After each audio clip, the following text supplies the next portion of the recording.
xildhibaanada ku midoobay madasha hor u socod ayaa waxay sheegeen inay yihiin xisbi siyaasadeed balse aysan ahayn xisbi mucaarada. wariyahayaga maxamed ciise maxamuud ayaa muqdisho ka soo waramay.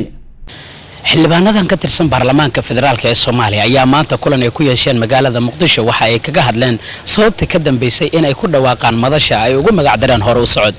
xildhibaan Cabdirashiid Maxamed Xidig oo ah gudoomiyaha ku-meel gaarka ee madashan ayaa waxa uu ugu horeyn sharaxaad ka bixinaya waxa ay tahay madasha hor u socod iyo sababaha loo aasaasay. ujeedada madashu ay tahay dalku wuxuu muddo badan ku soo jiray barnaamijka 4.5 ee awood qaybsiga oo qaab qabiiliya kaasoo muddo badan lagu soo dhaqmayay qorshuhuna yahay in laga gudbo sida dastuurkeenu sheegayo iyo qodobada maxaan ku yiraahdaa dastuurka ee aynu haysano sida cutubkiisa labaad qodobka 16aad 18aad 22aad oo qorshuhu yahay in loo guuro xisbiyo. marka ujeedadu waxa weeye in 4.5 laga guuro nidaamka qabiiliga ah oo loo guuro xisbiyo. madashu qorshaheedu waxa weeye sida aad ogtihiin xildhibaanada waxa laga rabaa 2 sano gudahood xildhibaan kasta inuu ka mid noqdo xisbi. dabcan xildhibaanada way ku khasab inay xisbiye galaan waliba waxa qorshuhu yahay hadii ay xisbiye gali waayaan qofku inuu kursigiisa uu lubin karo. inta marka waxa dheer dadka kale ee aan baarlamaanka ahayn inay xisbiyada ku beeraan ama gobolada ha joogaan ama degmooyinka ha joogaan ama shaqadu doono qofku hayo. taa ayaa marka xildhibaanadu ayagu ka duulahaya waxa la bilaabay barnaamijka hor socod.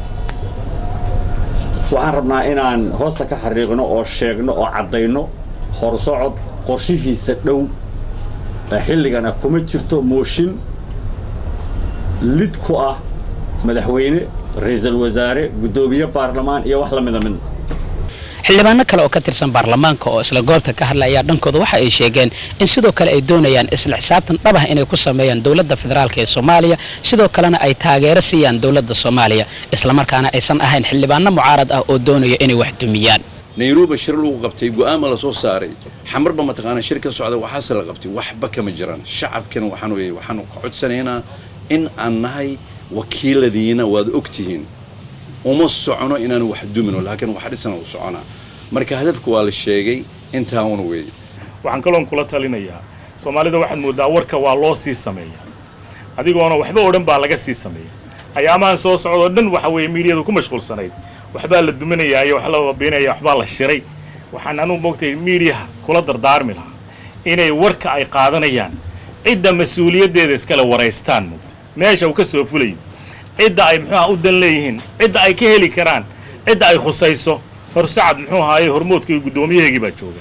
xildhibaanadan ku dhawaaqay madasha hor u socod waxa kale oo ay sheegeen inay u furan tahay ka soo qaybgalkeeda madashan dhammaan shacabka Soomaaliyeed meel kasta ay dunida ay ka joogaan ayna jiraan sharuudo iyo xeerar sidoo kalena la sameyn doono ilaa ay golo kala duwan 4 golo gaaraya kuwa oo madasha hor u socodkeeda ka shaqeyn doona. maxamed ciise maxamuud Somali Cable TV Muqdisho.